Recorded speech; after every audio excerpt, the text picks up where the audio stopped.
Guys ഇതാണ് തട്ടേക്കാട്. ഇവിടെ കോതമംഗലത്തുള്ള അടുത്തുള്ള സ്ഥലമാണിത്. ഇവിടെ നോക്കുകയാണെങ്കിൽ നമ്മൾ മൊത്തം പുല്ലാണ് മെയിൽപ്പെട്ടത്. പിന്നെ ഇവിടെ മൊത്തം കാടാണ്. നമ്മൾ കുറച്ചങ്ങോട്ട് പോയാലും ആനനെ കാണാൻ പറ്റും ഗൈസ്. കാരണം കാണാൻ പറ്റുന്നുണ്ട് ഗൈസ്. അപ്പോൾ പിന്നെ പുല്ലുള്ളതുകൊണ്ട് പിന്നെ പോത്തും പശുവൊക്കെ വരാണ്ടിരിക്കുമോ? ഇല്ലല്ലോ. അപ്പോൾ പിന്നെ ഒന്ന് സൺഡേ ആയതുകൊണ്ട് എല്ലാവരും ഒന്ന് അടിച്ചു പൊളിക്കാൻ വന്നേക്കാണ്. അപ്പോൾ പിന്നെ ഇവിടെ വെള്ളം കയറുമ്പോൾ ഹൗസ് ബോട്ടെല്ലാം അവർ ഓടിക്കും. നമുക്കാണെങ്കിൽ അതിനകത്ത് ഇരിക്കാം. ഡാമിലെ വെള്ളം പിടിച്ചിടുമ്പോഴാണ് ഇവിടെ വെള്ളം കയറുന്നത്. അപ്പോൾ നമുക്ക് ഇങ്ങോട്ടൊന്നും വരാൻ പറ്റില്ല. അപ്പോൾ നമുക്ക് അവിടെയൊക്കെ നിൽക്കാനേ പറ്റത്തുള്ളൂ ഗൈസ്. അതൊക്കെ നമുക്കൊക്കെ മതി ഗൈസ്. പിന്നെ ഇറങ്ങി വന്നിട്ട് നമുക്ക് ബോട്ടിൽ കുളിക്കാതെ ഗൈസ്. കുളിക്കാനൊന്നും പറ്റില്ല. ഇവിടെ പറയുന്ന മൊത്തം തെറ്റാടോ. നിങ്ങൾ വിശ്വസിച്ചേക്കില്ല കേട്ടോ. ഇതിൻ്റെ ഇവിടെ ഒരു ചെറിയൊരു ചാല് പോയിട്ടുണ്ട് ഗൈസ്. അപ്പോൾ ഗൈസ് നമുക്ക് അങ്ങോട്ട് പോകാം ഗൈസ്.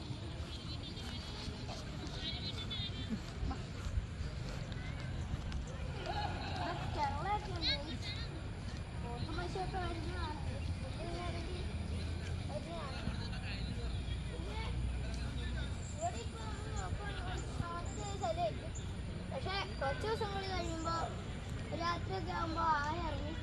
എനിക്കറിയില്ല ഈ എപ്പോൾ ആന ഇറങ്ങുന്നതെന്നൊന്നും.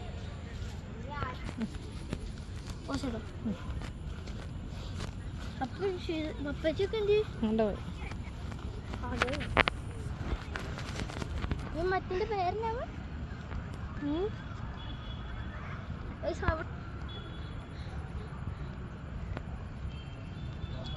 ഇതിന്റെ താഴെ തട്ടേക്കാട് ഭക്ഷ്യസങ്കേതം.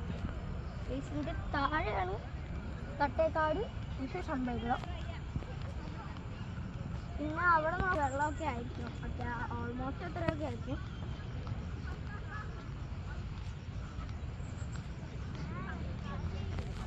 ഇങ്ങോട്ട് വരുവാണെങ്കിൽ ശരി.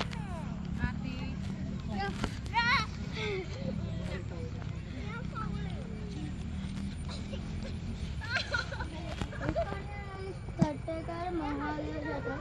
നമുക്കിനി അങ്ങോട്ട് പോകണമെങ്കിൽ ബോട്ടും കൊണ്ട് അങ്ങോട്ട് പോകാൻ പറ്റില്ല. കാരണം അവിടെ പുഴയുണ്ട്. അല്ലെങ്കിൽ നമുക്ക് അതിലേക്കൂടെ ഒരു പാലം കടന്നു പോകാൻ പറ്റും. വെറുതെ എങ്ങനെ പറഞ്ഞേ. പിന്നെ ഇതാണ് ഇവിടുത്തെ ഒരു പ്രകൃതിയായൊരു മരം. ഈ മരത്തിൽ നമുക്ക് ഇരിക്കുകയോ കിടക്കുകയോ